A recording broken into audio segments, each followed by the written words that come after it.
Hello guys, welcome to back my YouTube channel. આજે હું જઈ રહ્યો છું ભાડજ. ઇસ્કોન મંદિર છે ભાડજ રાધાકૃષ્ણનું, તો ત્યાં આગળ હું જઈ રહ્યો છું.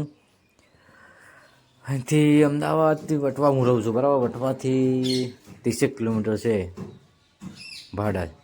એટલે મેં જોયેલું નથી, એટલે મેપના હિસાબથી જાઉં છું. મેપમાં બતાવે છે 30 કિલોમીટર બતાવે છે. 1 કલાકનો રસ્તો હતો, તો નીકળ્યો હું, બરાબર, બાઇક લઈને. તમે જેમ જોઈ રહ્યા છો રોડ ઉપર જુઓ. અને અહીંયા આગળથી આવતા એટલા સિગ્નલ તો કંટાળી ગયા એમ. બહુ બધા સિગ્નલો હતા મિત્રો. જો તમે હવે બસ થોડું જ બાકી છે અંતરાનું, 2 કિલોમીટર છે. હવે હું પહોંચવા જ આવ્યો છું એમ. હવે સામે પેલી બાજુ હું દેખાય છે મંદિર, અહીંથી સાઈડમાં મંદિર છે, અહીંથી આમ જવાનું છે. એક રસ્તો આ બાજુનો બંધ છે, આ બાજુનો ચાલુ છે. આ રસ્તા થઈને જઈએ છીએ, બરાબર. તમને આજે આખા મંદિરની વિઝિટ કરાવીશ. જોજો છેલ્લે સુધી વિડીયો જોજો, સ્ક્રિપ્ટ ના કરતા એમ. છેલ્લે સુધી વિડીયો જોશો તો મજા આવશે જોવાની એમ. જો અહીંયા ગાયો છે, હવે ગાયોનો ચારો પણ ખવડાવીશું, તમને બતાવીશ હું. અને ગૌશાળા પણ બતાવીશ, ત્યાં આગળ ગૌશાળા પણ છે. અને મંદિર પણ સારું છે, મંદિર પણ બતાવીશ, બરાબર. તો વિડીયોમાં બના રહેજો છેલ્લે સુધી. અને જો વિડીયો ગમે તો લાઇક, સબસ્ક્રાઈબ અને શેર કરવાનું ના ભૂલતા નહીં. ઓકે મિત્રો, તો હું આવા આગળ પણ વિડીયો બનાવતો રહીશ.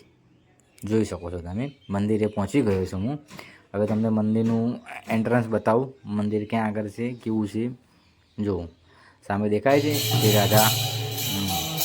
બહુ મસ્ત મંદિર છે, બહુ મોટું છે અને બહુ ભવ્ય મંદિર છે. ગાર્ડન પણ છે, બધું ઘણું બધું છે એમ જોવાલાયક. તો જો આવો, ફરવા આવો તો સારું એમ, દર્શન કરાવો. આ બાજુ અહીંયા આગળ રથ છે, આ બાજુ પ્રસાદીને બધું મળે છે. ફ્રૂટ તમારા જે જોઈતું હોય, મતલબ ચઢાવો ભગવાનને. આપણે જઈશું અંદર.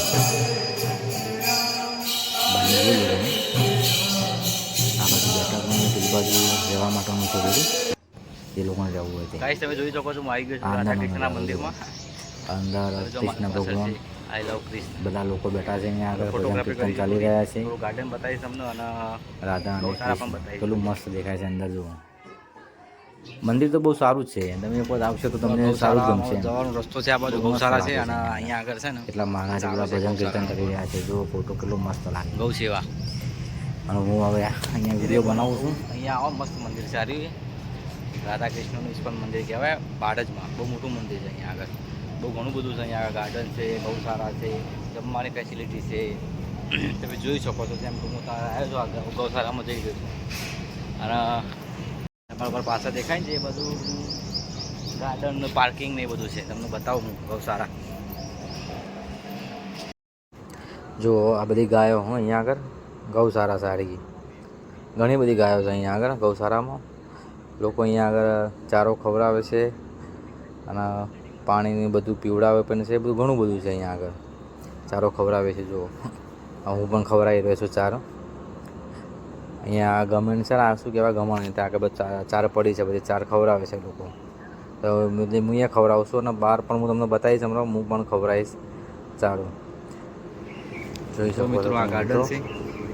સરસ મજાનું સીટિંગ પણ છે અહીંયા આગળ. મસ્ત ગાર્ડન છે, સરસ મજાનું લુક આવે.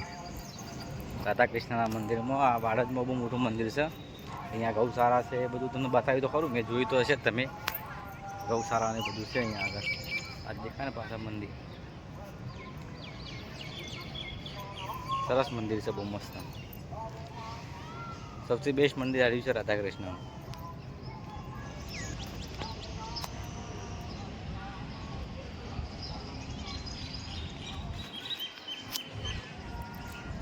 અહીંયા મસ્ત પાણી પણ ભરેલું છે.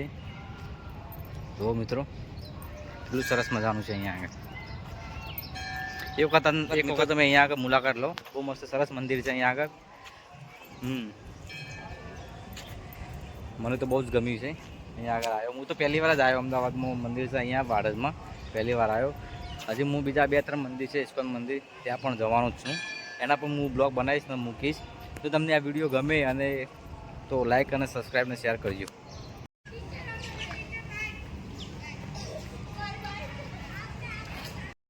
જો મિત્રો, અહીંયા 50 રૂપિયાને મેં ચાર લીધી અને ગાયોને ખવડાવી રહ્યો છું. આ બધી દેશી ગાયો છે અહીંયા આગળ. અહીંયા વાડો છે કોકણો, તો ત્યાં આગળ દેશી ગાયો બધી બાંધેલી એમ, બરાબર. ચારો ખવડાવીને પછી હું નીકળીશ ઘરે જવા માટે. તો તમને આ વિડીયો ગમ્યો હોય ને તો લાઈક સબસ્ક્રાઈબ અને શેર જરૂર કરજો. અને તમે લોકો સપોર્ટ કરો મને તો હું આગળ આવી મહેનત કરતો રહું. બરાબર, તમારા માટે આગળ જતાં સારા એવા વિડીયો અને સારું એવું કરીશ હું, પણ તમે સપોર્ટ કરો મને એમ. આ જો બધી ગાયો, કેટલી બધી ગાયો, બધી દેશી ગાયો અહીંયા આગળ.